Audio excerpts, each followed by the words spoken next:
नमस्कार, आप देख रहे हैं न्यूज 18 बिहार झारखंड और मैं हूं आपके साथ लक्ष्मी। आइए झारखंड की खबरों की ओर रुख करते हैं।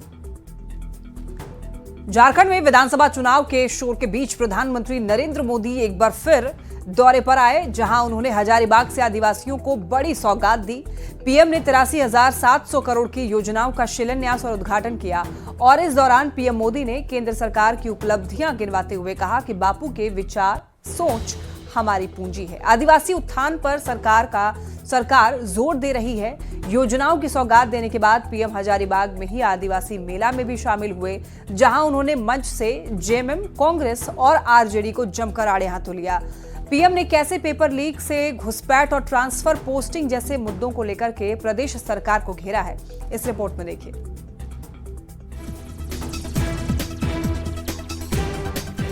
ये पीएम नरेंद्र मोदी की चुनावी हुंकार है। झारखंड की चुनावी सरगर्मी के बीच प्रधानमंत्री नरेंद्र मोदी ने एक बार फिर प्रकृति की भूमि से विपक्ष को आड़े हाथ लिया। पीएम हजारीबाग में आदिवासी मेला में शामिल हुए, जहां उन्हें देखने के लिए लोगों की भीड़ उमड़ पड़ी। इस दौरान मंच से प्रधानमंत्री ने कांग्रेस पर आदिवासियों की पहचान मिटाने का आरोप लगाया। आदिवासी जननायकों के साथ जैसा अन्याय किया गया, वैसा अन्याय दूसरे किसी के साथ नहीं हुआ। कांग्रेस ने अपने एक परिवार को पहचान दिलाने के लिए देश के कोने कोने में बसे आदिवासी परिवारों की पहचान मिटा दी। पीएम ने पेपर लीक के मुद्दे पर जेएमएम सरकार को आड़े हाथ लिया। ट्रांसफर पोस्टिंग को लेकर के भी प्रदेश सरकार पर जोरदार प्रहार किया। एक एक पेपर बेचकर यहां के युवाओं का हक मारा जा रहा है। करोड़ों करोड़ों रुपए कमाए जा रहे हैं। ये पैसा उनके मालिकों तक ऊपर तक जाता है। पूरी सरकार भ्रष्टाचार में डूबी है। ये ट्रांसफर पोस्टिंग के बहाने करोड़ों रुपये का खेल ये जेएमएम ने किया है। अब ज्यादा दिन नहीं चलने वाला।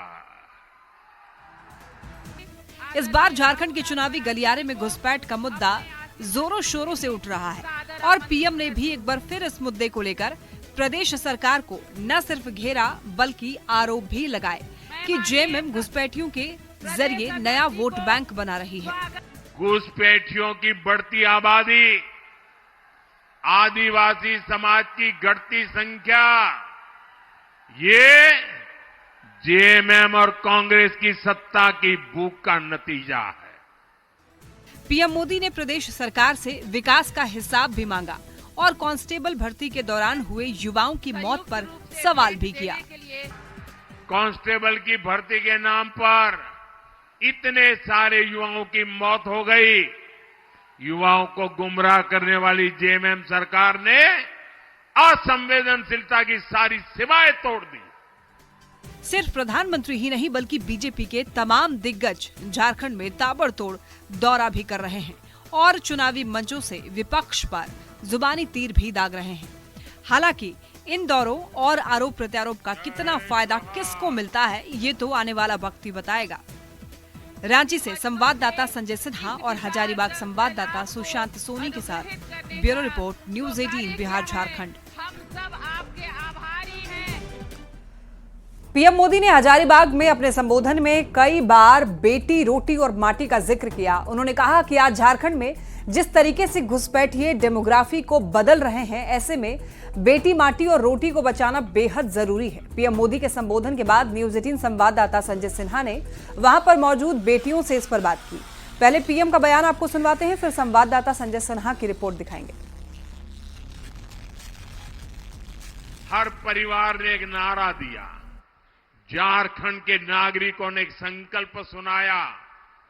झारखंड के हर गांव से एक दर्द दिखता था, एक आह सुनाई देती थी, एक बड़ी पीड़ा नजर आती थी।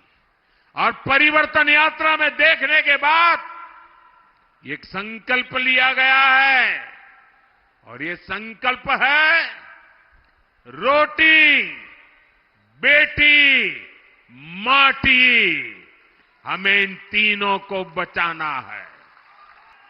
और मैं झारखंड को गारंटी देता हूं, झारखंड में जब बीजेपी की सरकार बनेगी, झारखंड में जब एनडीए की सरकार बनेगी, झारखंड में जब हमारी सरकार बनेगी, रोटी, बेटी, माटी, इसकी सुरक्षा सुनिश्चित कर दी जाएगी। 20 सितंबर से शुरू हुई बीजेपी की परिवर्तन यात्रा हजारीबाग में पीएम मोदी के संबोधन के साथ खत्म हो गई। अपने संबोधन के दौरान पीएम मोदी ने 3 लफ्ज का जो बार बार जिक्र किया वो था बेटी, रोटी और माटी। लिहाजा हजारीबाग की बेटियों से ये बात करना बेहद जरूरी है। जिन्होंने पीएम मोदी का ये भाषण सुना, अपने भाषण सुना था पीएम मोदी का, क्या लगा सुनकर? बेटी, रोटी और माटी।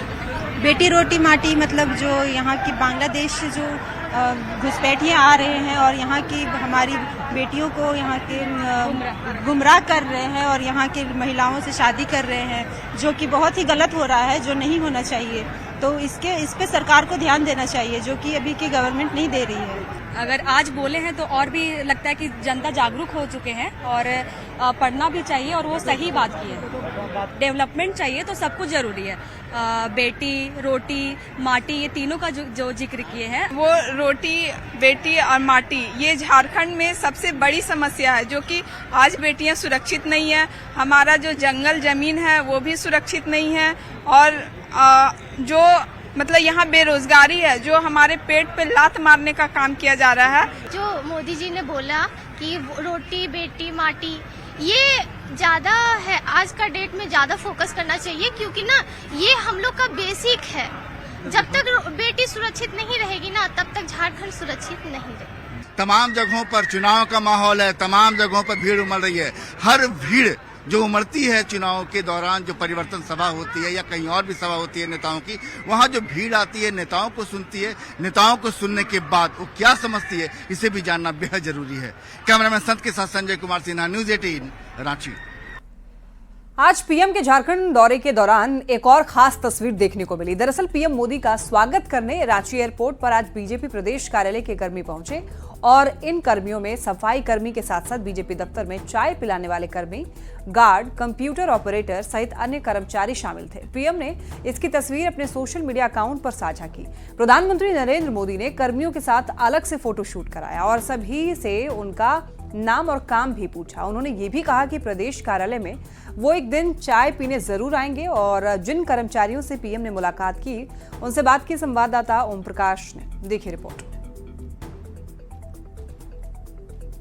प्रधानमंत्री नरेंद्र मोदी आज एक दिवसीय दौरे पर झारखंड पहुंचे थे, जहां से रांची एयरपोर्ट पर पहुंचने के बाद वो हजारीबाग गए, वहां से कार्यक्रम में शिरकत करने के बाद फिर रांची एयरपोर्ट पहुंचे हैं। लेकिन पूरे मामले में आपको बता दें कि प्रधानमंत्री नरेंद्र मोदी आज जब रांची एयरपोर्ट पहुंचे तो बीजेपी प्रदेश कार्यालय के जितने भी कर्मी हैं उन तमाम लोगों ने प्रधानमंत्री से मुलाकात की। प्रधानमंत्री ने तमाम लोगों से खास बातचीत की है। प्रधानमंत्री ने पूछे कि नाम क्या है, तो हम कार्यालय का स्टाफ हैं बोले पहले तो, फिर नाम पूछे, फिर क्या करती है, तो ही साफ सफाई का काम करते हैं बोल। तो क्या बात की? बात पूछे प्रधानमंत्री जी कि कितना दिन से काम कर रहे हैं, तो हम बोले 2008 से काम कर रहे हैं। इतने बात हुआ। प्रदेश कार्यालय में काम करने वाले कर्मियों से बातें की और उनके तमाम सुख दुख को जाना, उनसे बातें की और उन्होंने कम से कम ये आश्वासन भी दिया कि वो आने वाले दिनों में प्रदेश कार्यालय भी पहुंचेंगे। कैमरामैन संजीव तिवारी के साथ ओम प्रकाश, न्यूज 18 रांची। हजारीबाग से प्रधानमंत्री नरेंद्र मोदी ने एकलव्य मॉडल आवासीय स्कूल का ऑनलाइन उद्घाटन किया और पीएम मोदी ने पूरे राज्य में 2834 करोड़ रुपए की लागत से 40 एकलव्य मॉडल आवासीय विद्यालय का उद्घाटन और 25 एकलव्य मॉडल आवासीय विद्यालय का शिलान्यास किया।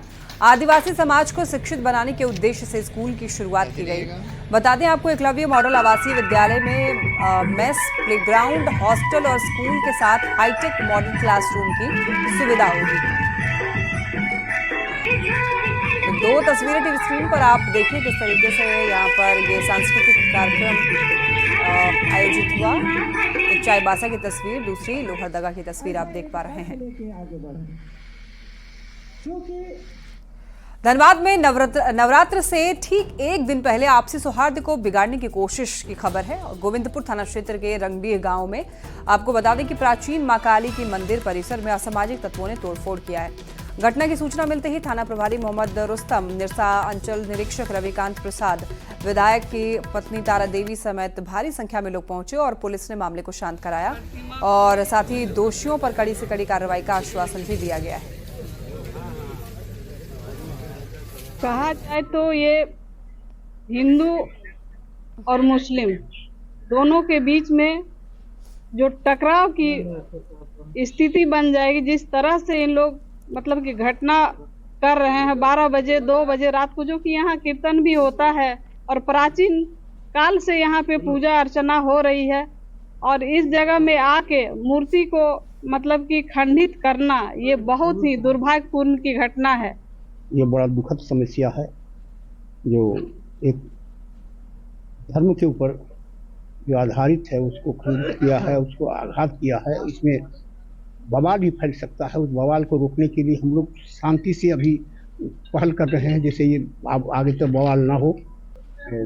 माँ काली का मूर्ति स्थापित था, इसको रात में क्षतिग्रस्त किया गया है।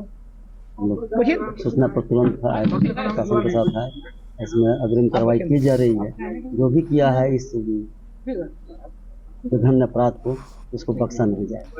कैमरा अगर अगल बगल में उसको हम लोग खंगाल रहे हैं।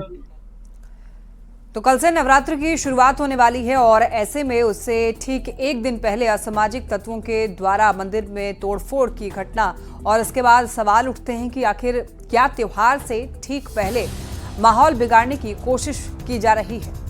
सवाल ये भी कि आखिर क्या मंदिर में तोड़फोड़ के पीछे किसकी साजिश है और सवाल ये भी उठता है कि आरोपियों की गिरफ्तारी कब तक होगी।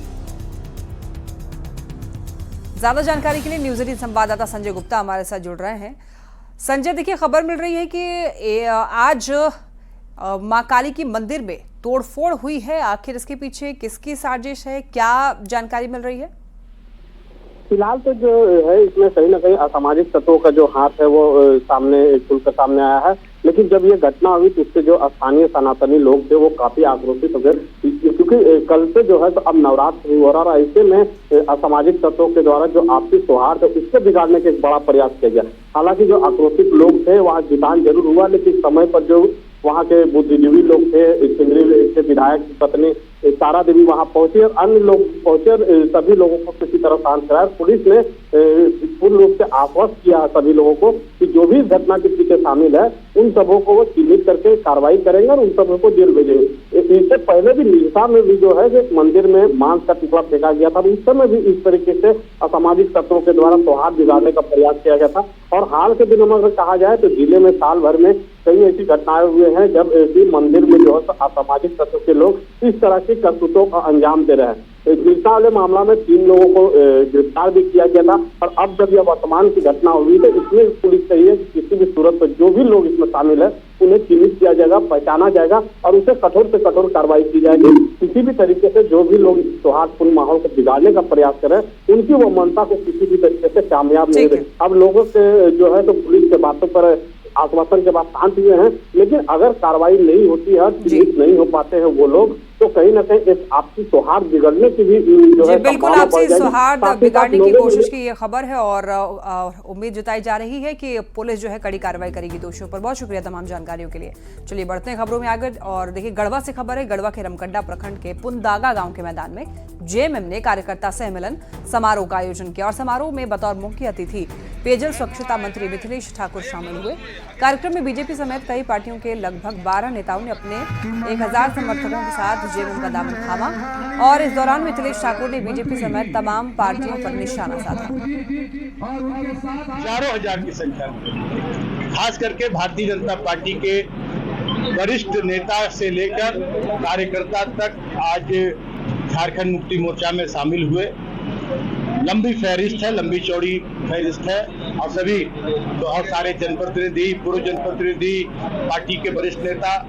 और ये इसके पीछे मूल कारण यही है कि आज तक चाहे पार्टी के नेता हो या आम जनता हो, विभिन्न राजनीतिक दलों द्वारा उन्हें सिर्फ छला गया, ठगा गया। झारखंड लोकसभा चुनाव में जमशेदपुर पूर्वी की सीट इस बार हॉट सीट बनती जा रही है और इस सीट के धुरंधर रघुवर दास के ओडिशा के राज्यपाल बनने के बाद सरयू राय इस सीट से अपनी दावेदारी लगातार पेश कर रहे हैं। ओबीसी और पिछड़ा बहुल ये सीट सरयू राय के लिए आसान नहीं होने जा रही है, लिहाजा दौड़ दिल्ली तक जारी है। जानिए सरयू राय का पिछड़ा पंगा कनेक्शन, देखिए इस रिपोर्ट में।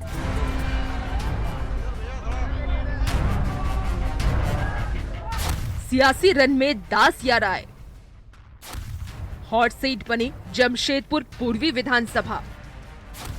एनडीए में जमशेदपुर पूर्वी का दावेदार कौन? सरयू राय पर पिछड़ा विरोधी का आरोप क्यों?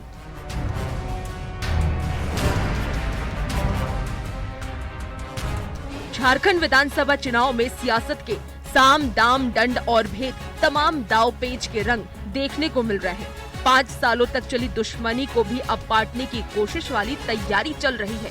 जमशेदपुर पूर्वी के वर्तमान विधायक सरयू राय जमशेदपुर पूर्वी सीट से एनडीए फोल्डर के तहत जेडीयू सीट से उतरना चाहते हैं, लेकिन पिछड़ा बहुल यह सीट एनडीए के अंदर ही उनके लिए चुनौती साबित हो सकती है। सरयू राय जी चुनाव लड़ेंगे, चाहे पूरब से लड़े या पश्चिम से लड़े। सरयू राय के ऊपर यह आरोप चस्पा हो गया है कि पिछड़ा विरोधी है। रघुवर दास जी का भी विरोध किया उन्होंने। तो भाई नेताओं का जहाँ तक सवाल है, सभी बड़े नेता हैं, सबकी अपनी अपनी छवि है, तो ऐसी स्थिति में ये तय करना केंद्रीय नेतृत्व का है। जमशेदपुर पूर्वी से 2019 में भले ही रघुवर दास हार गए हों, लेकिन आज भी उस सीट पर कार्यकर्ताओं में उनकी गहरी पैठ है। चर्चा तो यहाँ तक है कि कार्यकर्ताओं ने इस सीट पर अपने तरफ से रघुवर दास का नाम सबसे ऊपर रखा है। ऐसे में रघुवर समर्थक और बीजेपी कार्यकर्ताओं को आखिर समझाया जाए तो कैसे? सरयू राय जी की स्थिति मुझे लगता है कि इस बार बहुत बदतर होगी, क्योंकि उनकी गठबंधन के नेता ही ढुल्लू महतो जी का बयान आया है कि हर हाल में हराएंगे। माने समझिए, अपने गठबंधन से खड़े हुए उम्मीदवार को भाजपा के नेता ही ऐलान कर रहे हैं कि हराएंगे।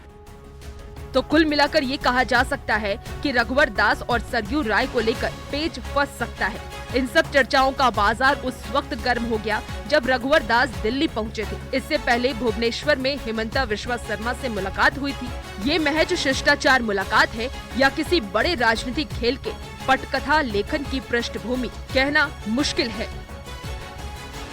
2019 की बात करें तो जमशेदपुर पूर्वी में हवा का रुख रघुवर दास के थोड़ा खिलाफ था, लिहाजा नाव सरयू तट पर लग गई। लेकिन 2024 में हालात बिल्कुल जुदा हैं।